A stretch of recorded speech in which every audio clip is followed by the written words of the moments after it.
देखो बेटा जो हमने लिखा ना, देखो लीनियर इक्वेशन, पहले तो देखो लीनियर इक्वेशन के बारे में देखो आप, रेखिक समीकरण कहें हिंदी में, इसे क्या कहें बेटा, रेखिक समीकरण। लीनियर का मतलब क्या हो बेटा, रेखिक, यानी अगर इसका ग्राफ बनाओगे ना तो सीधी लाइन आओगी।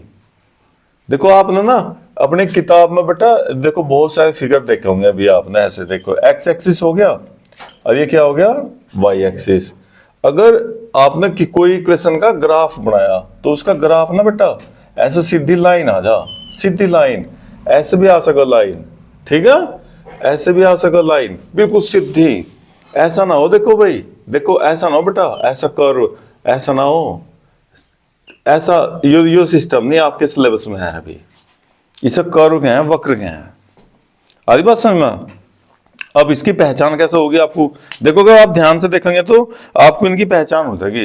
हितेश भाई समझ बेटा थोड़ा, अब देखो इसकी ना पहचान हो जाएगी अगर आप चाहोगे तो। वो कैसे भाई, जब भी ऐसा सीधी लाइन होगी ना बेटा, तो यह सीधी लाइन है ना, तो इसका जो इक्वेशन देखो एक्स एक्स के पैरेलल है, तो एक्स एक्स के पैरेलल ना, देखो यहाँ वाई की तो वैल्यू पढ़ा जा बेटा 1 2, तो इसका जो इक्वेशन हो सीधा y इक्वल टू क्या हो बेटा 2, जो एक्स एक्स के पैरेलल होगा उसमें एक्स नहीं आने का, केवल वाई वाई है ना।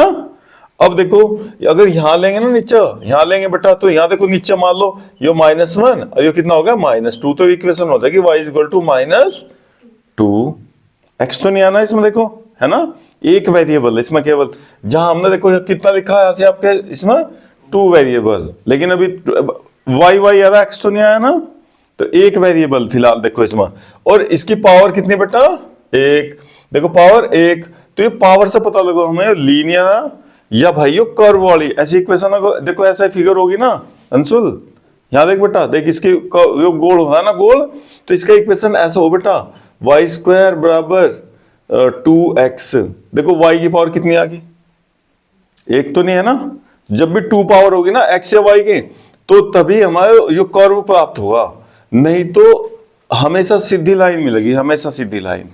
अब देखो जैसे लाइन है भैया, देखो बेटा देखिए, देखिए 1 2 और ये कितना 3, देखो यह लाइन आपकी ये इसके वाई एक्स के पैरेलल। अब देखो यहां से ऐसा पॉइंट गिनोगे नाम, देखो 1 2 3, तो क्या बोला जाएगा बेटा x इक्वल टू 3, y तो नहीं आया ना, तो जितनी इक्वेशन अकेली x x में लिख रही हो या y y में लिख रही हो, तो इन्हें क्या है linear equation in one variable, क्या कहें ना, लीनियर इक्वेशन। देखो बेटा linear equation in one variable, एक वेरिएबल में लीनियर इक्वेशन, जैसा कि x बराबर कितना है बेटा 3, y is equal to 2, y is equal to -2, x is equal to -4, कुछ भी अगर पावर तो सबकी इनकी कितनी होनी चाहिए एकक, तो एकक का मतलब क्या हो गया बेटा लीनियर, इससे पता लग रहा पावर से, इसकी जो एक्स वाई की पावर होंगे ना उससे पता लगा रेखिक। हाँ भाई जब इसका ग्राफ बनाओगे तो सीधी लाइन आओगी ऐसा या ऐसा। अभी देख इसमें एक्स एक्स वाई तो नहीं है ना, वाई तो नहीं ना, इसलिए इसे क्या कहें बेटा वन वेरिएबल। लेकिन अगर इसमें एक्स वाई दोनों आ जाए, देख भाई जैसा X plus Y is equal to 2, देखो इसमें एक्स भी वाई भी, लेकिन पावर बताओ कितनी अच्छा, तो ये जो पावर है ना बेटा, इससे पावर से पता लग रहा हमें कि इक्वेशन कैसी लीनियर, कैसी इक्वेशन है भैया एकक पावर होने से, रेखिक समीकरण, कैसे समीकरण रेखिक समीकरण, ठीक है। और बेटा जब ये रेखिक समीकरण, ठीक है, वेरिएबल कितने बेटा इसमें 2, एक्स भी चर और वाई भी चर, कितने चर है बेटा यहां से इसमें 2 चर हो गए। अब इसमें इस वाले में कितना चर है बेटा, इस वाले में हाँ 1 चर, वेरिएबल 1 तो चर 1, क्योंकि वहां से देखो जब वैल्यू निकाल लेंगे केवल x की निकलेगी, जब y है ही नहीं, y का वैल्यू वहां से निकालोगे आप। अब बात यहां आ रही थी कि आपको नहीं पता लग रहा था कि इसे चर क्यों कहें भाई x को, या y को चर क्यों कहें भाई, सही थी ना बात। देखो अभी बच्चों ने बता दिया x y z a से z तक सारे चर हों भाई, ऐसा नहीं होता, ठीक है। देखो आपने ना अपने बेटा, देखो आप ना एक्सरसाइज में देखना अपने कि जब x उसमें ना ऐसे लिखा रहा a इज इक्वल टू 2 है भाई, b is equal to -3, c is equal to 4, अब देखो a b c सारे आ गए हैं, तो तो इक्वेशन, कोई भी इक्वेशन होगी, समीकरण होगी ना, जब उसे आप सोल्व करोगे तो वहां से आप x का भी वैल्यू निकाल सको, a की भी निकाल सको, b की भी वैल्यू निकाल सको, जिसकी वैल्यू निकाल लोगे उसे ही चर कहे हैं। अब चर क्यों कहे हैं भैया? चर ये इसलिए कहे हैं बेटा, जैसा मान लो आपने एक इक्वेशन सोल्व करी, वहां से a की वैल्यू कितनी आई बेटा 2, दूसरी इक्वेशन सोल्व करी, वहां से a का मान कितना आ गया बेटा, मान लो तीसरा भी इक्वेशन a में या, तो देखो एक a के बहुत सारे वैल्यू हो गए, इधर तो a या, लेकिन इधर वैल्यू ना इनके बदल रहे, जब बदलो ना उसे वेरिएबल कहें। और जिसका वैल्यू ना बदलता हो उसे क्या कहें? कांस्टेंट, अचर। क्या कहें? जैसे 2 भाई, इसे 2 को कहीं भी लिखोगे तो 2 ही गिना जाएगा। बताओ यहां भी तो इसे 2 ही बोलोगे आप, 3 तो नहीं बोल सकते। देखो यहां भी 2, तो ये 2, जिसे 2 हो गया, 3 हो गया, कोई वैल्यू होगी ना संख्या, वो हो कांस्टेंट, जिसका वैल्यू बदल नहीं सकते। बराबर से इधर रख लो 2, इधर भी रखोगे तो 2, वो अलग बात है, प्लस का माइनस का आ जाएगा चिन्ह। आधी बात समझ में? तो बेटा ये जो इनके वैल्यू ना, ये जो वैल्यू आपके सामने के, जैसे 2 हो गया, 3 हो गया, 4 हो गया, ये तो हो गए अचर, कांस्टेंट। ये तो क्या होगा बेटा? कांस्टेंट हो गए। तो लेकिन जैसा ए है इसमें सारे, तो ए ही क्या होगा बेटा? वेरिएबल होगा, चर होगा। वो देख लेंगे किताब में ना, क्या होगा हमारी किताब में पूरी एक्सरसाइज में ना ऐसे लिखा रहा, find the value of x. तो जिसकी भी वैल्यू निकाल लेंगे वही वेरिएबल, वही चर होगा। भाई सारे सवाल मान लो एक्स एक्स के दे रखे, तो वैल्यू तो एक्स की आनी भाई। मान लो सारे सवाल में वाई वाई वाई दे रखा, तो वाई की वैल्यू निकल का होगी भाई। अगर टी दे रखा हो ना, देखो आपके उसमें सेकंड एक्सरसाइज में ना टी की वैल्यू पुट करने को रखा था बेटा, कि T is equal to 0, T is equal to -1 -2, है ना। तो जो इक्वेशन टी में दे रखी है तो टी वेरिएबल, आधी बात समझ में, वही चर हो जाएगा जिसकी वैल्यू आप वहां से निकाल लोगे। आधी बात समझ ना। लेकिन देखो ये इक्वेशन है अपने पास एक्स और वाई, तो बेटा एक तो ये बात है यहाँ, जैसा 2 वेरिएबल में कोई इक्वेशन है तो उसे सोल्व करने के लिए ना 2 ही इक्वेशन की जरूरत पड़ेगी। ध्यान दो आप, मैं क्या बोल रहा। अगर 2 वेरिएबल मतलब जैसे एक्स और वाई में इक्वेशन है बेटा, तो ये अकेली सोल्व नहीं होने, इसके लिए हमें 2 ही इक्वेशन चाहिए बेटा, ऐसे। आधी बात समझ में। तो जितने वेरिएबल उन्हें सोल्व करने के लिए उतनी ही इक्वेशन। अगर एक वेरिएबल हो, यानी जिसकी वैल्यू निकाल रहे, वेरिएबल मतलब जिसकी वैल्यू निकाल रहे। अब बताओ ये इक्वेशन बेटा, देखो आप ना ऐसे लिख लो, x -1 इज इक्वल टू 0, ये एक इक्वेशन होगी। यहां से किसकी वैल्यू निकाल लोगे आप? x की वैल्यू निकाल लोगे। तो इसलिए x क्या होगा बेटा? चर हो गया, चर। चर मतलब वेरिएबल। समझो आप बात को, ठीक है। अगर आपके पास बेटा ऐसा ना बहुत सारे क्वेश्चन दे रखे हूं, t -3 is equal to 0, t + 2 is equal to 0, t -10 is equal to 0, तो इन तीनों क्वेश्चन से किसकी वैल्यू निकालोगे आप? t की वैल्यू निकालोगे ना बेटा। और t के मान सारे अलग अलग होंगे, इसलिए t को वेरिएबल बोल रहे हैं कि भाई t का मान फिक्स नहीं है। देखो यहां से सोल्व करोगे ना तो t का मान बताओ कितना हो बेटा? ये -3 इधर जा कैसा हो जाएगा? प्लस का। यहां से t का वैल्यू देखो 2 प्लस का, इधर भेजेंगे तो कैसा हो जाएगा? अगर देख बेटा ये 10 माइनस का, बराबर से इधर जाएंगे कैसा हो जाएगा? प्लस का। और देखो t के मान कितने सारे आए, देखो t के कितनी सारी वैल्यू आई। अगर 10 क्वेश्चन होंगे तो 10 के 10 में ऐसा हो सकता किसी एक आधे सवाल के उत्तर 2 आ जाए, लेकिन ज्यादातर तो अलग अलग आएंगे ना आंसर। तो जब यहां से, तो यहां t क्या होगा बेटा? देख t जिसके बहुत सारे वैल्यू, तो t को ही वेरिएबल क्या है? ये हो जी वेरिएबल। आधी बात समझ में। जिसके ना बहुत सारी वैल्यू होती हो, मतलब फिक्स ना हो मान बिल्कुल भी। आधी बात समझ में। और जैसा आपकी संख्या 1 2 3 4 5 6, जिसका मान ना बदलता ना हो, तो उसे क्या कहें? कांस्टेंट कहें, अचर। अब ऐसे ही देखो यहां हमने सवाल लिखा बेटा हो, अगर इन दोनों इक्वेशन को सोल्व करेंगे ना आप, देखो आपने ना ऐसा करा हुआ, सब्सट्रैक्ट कर दो, मतलब घटाने पर। जब घटाओगे तो यहाँ साइन कैसा हो जाए बेटा? माइनस के। साइन बदलने पड़ो, एक्स एक्स कट गया, 2y कैसा? माइनस का। बेटा ये y कितना? प्लस का। तो 2 में से ये एक जाकर -y बच गया, ये -3 और ये प्लस का 2, तो -1। माइनस से मल्टीप्लाई कर देंगे तो y इक्वल टू कितना होगा बेटा? 1। y की वैल्यू आप यहाँ रखो, देखो x + y, जहां y था ना वहां y की वैल्यू रख दी, तो x इक्वल टू 1, इधर ले जाओ, 2 - 1 इक्वल टू कितना आया? बताओ। इस इक्वेशन से x और y दोनों के वैल्यू आए ना, 2 इक्वेशन थी ना, तभी तो हमने सोल्व करी। और जब 2 इक्वेशन ना होती तो x की वैल्यू कैसे निकाल सकते हैं बताओ? ना y की वैल्यू निकलती। अगर ऐसे ही ना x y z मान लो तीनों वेरिएबल दे रखे भाई आपको, तो वहां 3 ही इक्वेशन मिलेंगे। ध्यान रखिएगा बात। अगर 3 वेरिएबल आ गए ना कहीं से एक्स वाई जेड नु कहते भाई एक्स वाई जेड की वैल्यू निकालो, तो 3 इक्वेशन आपको खुद ढूंढनी फिर वहां में, अगर नहीं भी रखी लैंग्वेज वाला क्वेश्चन हुआ बाई चांस, सही ना। कभी कभी आप लैंग्वेज वाला क्वेश्चन आ जाना बेटा, तो वहां ध्यान रखियो, मान लो दो वेरिएबल ले लिया आपने, दो वैल्यू माननी पड़ेगी भाई, तो वहां 2 इक्वेशन आपके पास उन्हें सोल्व होने के लिए चाहिए, ठीक है ना। अब ये इस क्वेश्चन को ना देखो, आप वेरिएबल के लिए बेटा आपके किताब में ना ऐसा भी लिखा रहा है, ax plus B Y plus C is equal to क्या बेटा, ये है स्टैंडर्ड फॉर्म इसका लीनियर इक्वेशन इन 2 वेरिएबल।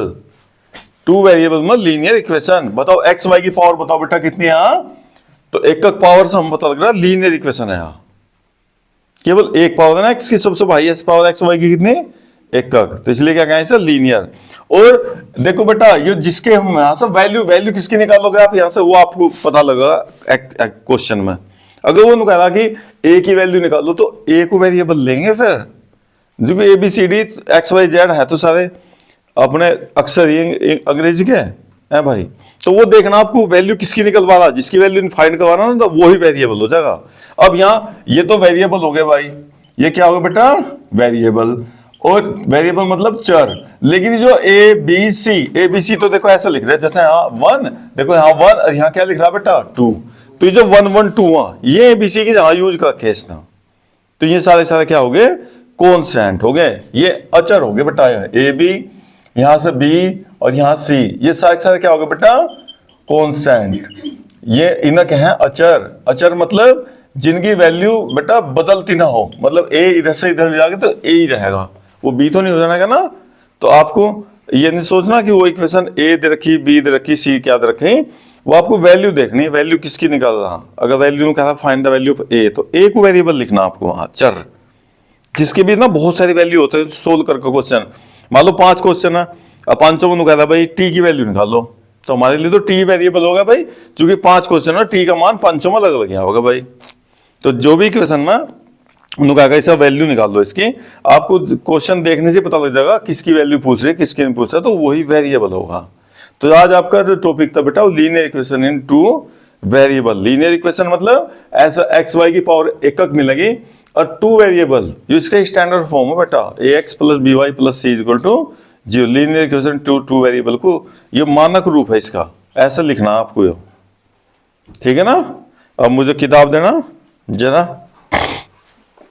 एक बात और देखो बेटा, इनके ना आपसे देखो सबसे इंपॉर्टेंट काम क्या होगा इसमें लीनियर इक्वेशन बेटा, 1 मिनट एग्जांपल दे दें कुछ भी हम आपको, x plus Y is equal to वही ले लो भाई 2। देखो बेटा हम ना ये एक लीनियर इक्वेशन ले ली और 2 वेरिएबल मतलब x का y का दोनों के मान निकालने हैं। अगर उनका ना एक वेरिएबल, इसका मतलब फिर x का वेरिएबल है, y कुछ नहीं है, y तो ऐसा जो 1 2 3 4 लिख रहा हो, ठीक है ना। अब इसके हमें सॉल्यूशन बताने हैं। देखो इसके सॉल्यूशन निकालने के लिए क्या करेंगे बेटा, जो इक्वेशन ना अपने पास इसमें हाँ कुछ भी अपने आप रखना, एक्स या वाई की ना कुछ भी वैल्यू निकाल लो और 3 पॉइंट निकालने हैं कम से कम। मिनिमम कितने पॉइंट निकालने हैं आपको 3। वे सॉल्यूशन वैसे तो इसके ना कितने सॉल्यूशन हो इस लाइन के, इनफाइनेटली मैनी सॉल्यूशन, मतलब अनंततः अनेक हल। कितने हल होंगे इसके, बहुत सारे सॉल्यूशन हो बेटा इनके। इस इक्वेशन के कितने सॉल्यूशन, बहुत सारे, सुबह से शाम तक लगे रहो खत्म नहीं होने का, इतने आंसर हैं इसके। क्लियर ना। तो इसलिए कभी भी आपस में मैच नहीं करने का, आपके आंसर मैच भी कर सको और नहीं भी मैच कर सकते हैं, ठीक है। ये सोचो कि आपका आंसर कुछ और आ रहा, इसका अलग, भाई मेरा गलत हो गया, ऐसा कंफ्यूजन नहीं रखना बिल्कुल भी। देखो कैसे भाई, देखो जो इक्वेशन दे दी बेटा x प्लस वाई बराबर 2 हो गया, यो उसमें भी 10th क्लास में बेटा, जो 10th क्लास में भी 4 नंबर 6 नंबर तक के आ जाए, एक 4 को नंबर का अलग, एक 2 नंबर का अलग, ठीक है। 10वीं में भी है आपके पास यो। अब देखो यहां से इसका सोल्यूशन निकालना, तो बेटा इस ऐसे क्वेश्चन है x इक्वल टू 0, खुद रखना अपने आप, x का y का वैल्यू कुछ भी रखो, 50 रख लो, 100 रख लो, 200 रख लो, वो तो हम छोटे छोटे रखवा रहे हैं आपको, ठीक है ना। प्लस क्या माइनस के छोटे छोटे स्मॉल वैल्यू, जो कैलकुलेशन में दिक्कत ना हो। जहां x है ना बेटा वहां रख दो x की value, y is equal to 2, तो y की वैल्यू कितनी आ गई बेटा, तो इसका सोल्यूशन हो गया एक, क्या सोल्यूशन निकल गया, x का मान 0 और y का मान कितना आ गया बेटा 2। आज बात समझ में। इसे आप ऐसा ना लिखकर ना सॉल्यूशन को, इसके लिए हमने ना एक शॉर्टकट वो कहा बेटा आपके लिए, आप ना ऐसा x और y का एक टेबल बना लें ऐसा ना, इसमें सॉल्यूशन, चूंकि हमें 3 सॉल्यूशन, तो x वैल्यू कितनी रखी है हमने 0, y कितना निकल गया बेटा ऐसा भरते चले जाओ इसमें सोल्यूशन में।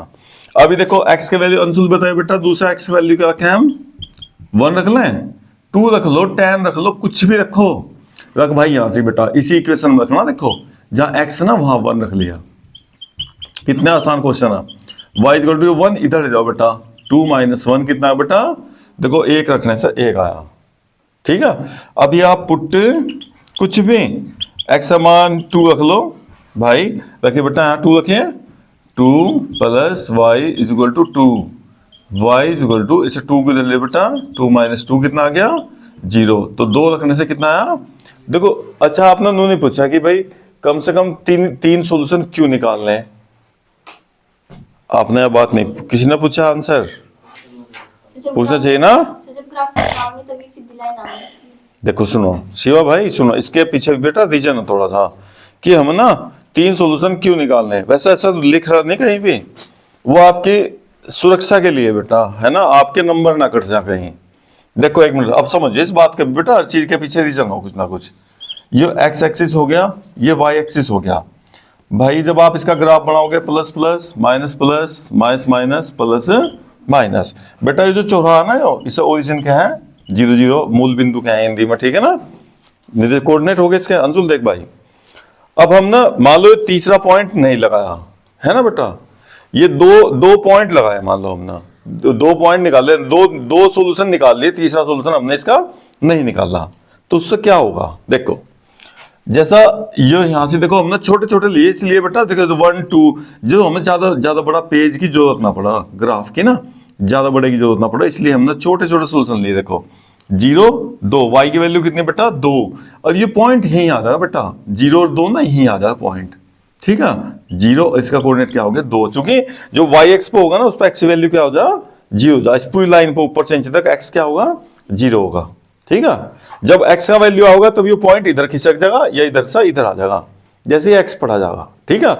अभी देखो 1 1 दोनों प्लस के माइनस के बेटा कैसे हैं, प्लस के, तो प्लस का कहां से कोऑर्डिनेट यहां से, तो 1 के सामने जाओ ऐसा, और देखो 1 के सामने जहां भी क्रॉस होगा ना इनका आपस में दोनों का चौराहा बनेगा, वहीं 1 1 लग गया।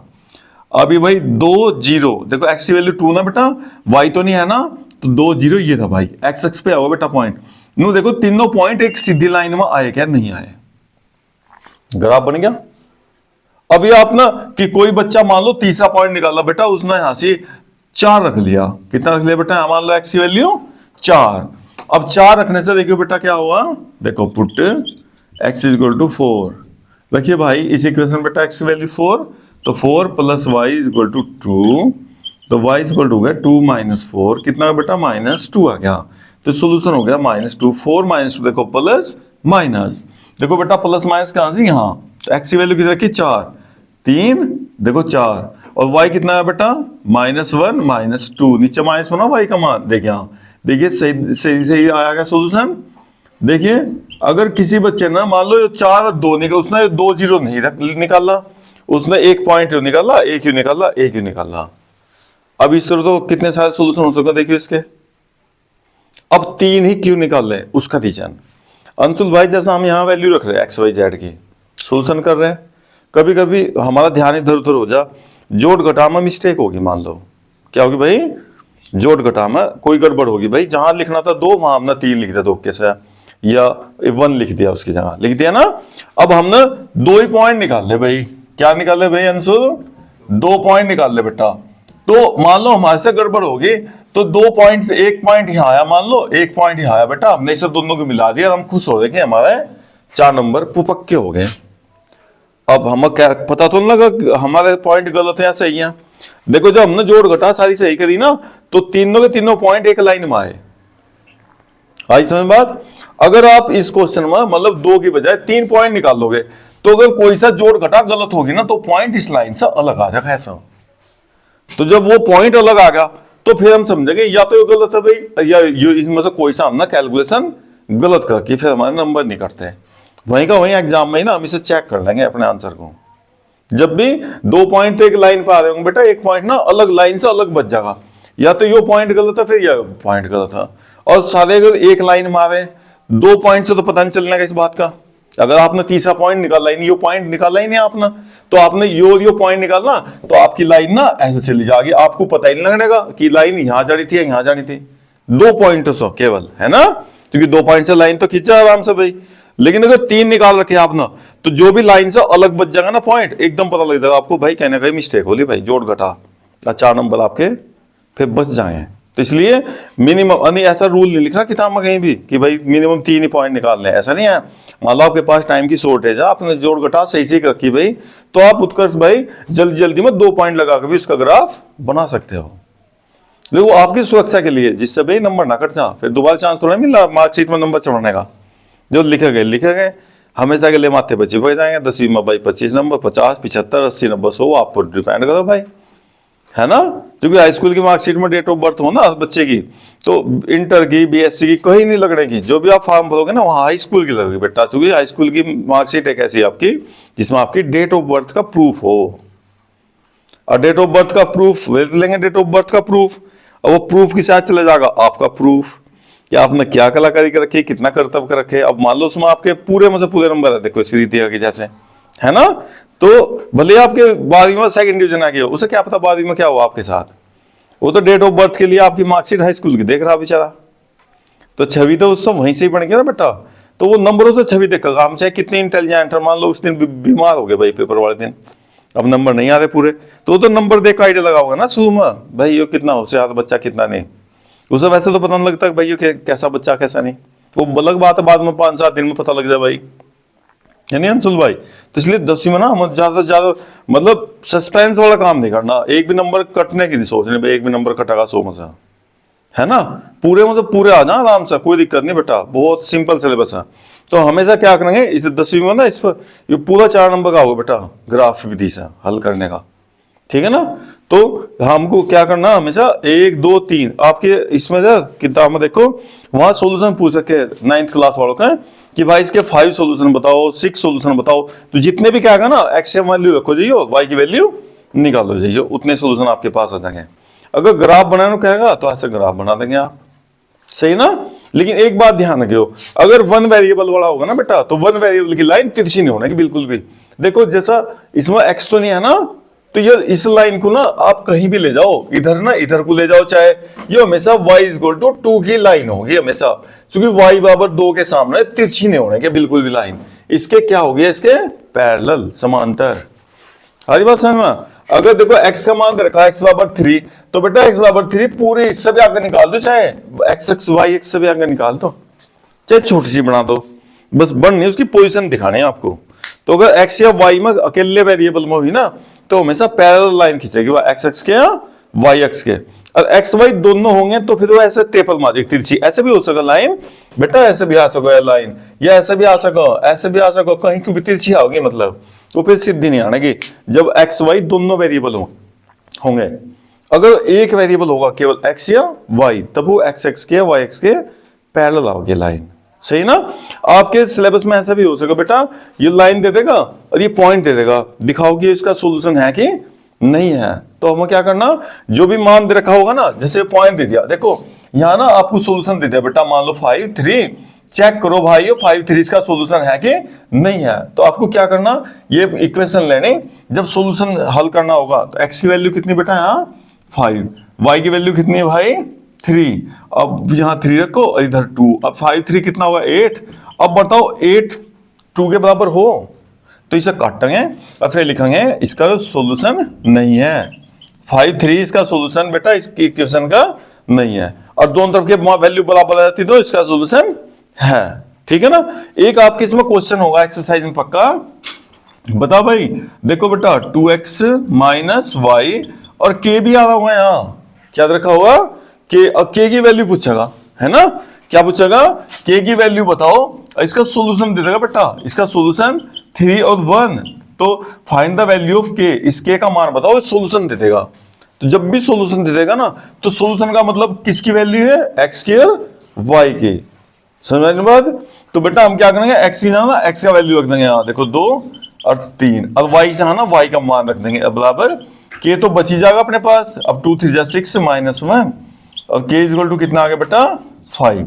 बस आपके से पूरी एक्सरसाइज का वो है आपका, ठीक है ना। इससे अलग कोई सवाल नहीं होगा, या तो ग्राफ पूछेगा या उसके सोल्यूशन पूछेगा 2 3 4 5। अब देखो मजे की बात, आप यहाँ ना कुछ भी रख सको एक्स समान, 0 रखो, 1 रखो, -1 2 + 2 -3, 100 रख लो, आप 50 रख लो, 200 रख लो, कुछ भी रखो एक्स समान, या वाई का किसी का भी रख सकता भाई, एक्स का रख लो या वाई का, एक का रखना दूसरे का निकालना खुद, ऐसा टेबल में सजा दो भाई ठाका उसका। आधी बात समझना, जो तो एक लाइन के कितने सोल्यूशन हो सका, याद रखने वाली बात, इनफाइनाइटली मैनी सोल्यूशन, अनंत है अनेक हल। देखो इस पॉइंट पर बेटा, देखो इस लाइन पे यहाँ भी कोई हल होगा इसका, यहाँ भी होगा, यहाँ भी होगा, यहाँ भी होगा, इसलिए कभी आपको आंसर किसी पड़ोसी से नहीं चेक करना। क्या पता उसने 7 रख लिया हो, x = 7, आपने 8 रख रखा, तो आंसर उसका भी ठीक है आपका भी ठीक है। कभी कंफ्यूजन हो जा, देख पड़ोसी का भाई तो अपने पे पेंसिल फेर दी, यार मेरे तो लगा रहे आंसर भाई, है ना, क्योंकि इसके तो आंसर बहुत सारे हो सकते ना भाई, एक लाइन पर देखो कितने सारे पॉइंट हो सके बेटा। तो लीनियर इक्वेशन के इनफाइनाइटली मैनी सॉल्यूशन होते हैं, ठीक है ना, पक्का ना। वेरिएबल का पता लग गया, जिस भी इक्वेशन जो भी वैल्यू निकालोगे x या y की, ना find the value of x या y, वही वेरिएबल है। अगर 3 रख रहे ना उसमें x y z लिख रहे, तो तीनों के तीनों वेरिएबल है बेटा, फिर एक वेरिएबल नहीं है वहां, जिनकी वैल्यू फाइंड करने को कहेगा आपको कि इस इक्वेशन से इसकी वैल्यू निकालो, ठीक है ना। क्योंकि जो 10 सवाल होंगे तो 10 के 10 में अलग अलग मान होंगे, एक तो आने के नहीं भाई, सही ना। और जिनकी वैल्यू जो कॉन्स्टेंट होंगे वो मल्टीप्लाई में लिखना है, जो मल्टीप्लाई में लिखना होंगे वे हमेशा कॉन्स्टेंट, उन्होंने क्या कहा है, अचर, ठीक है ना।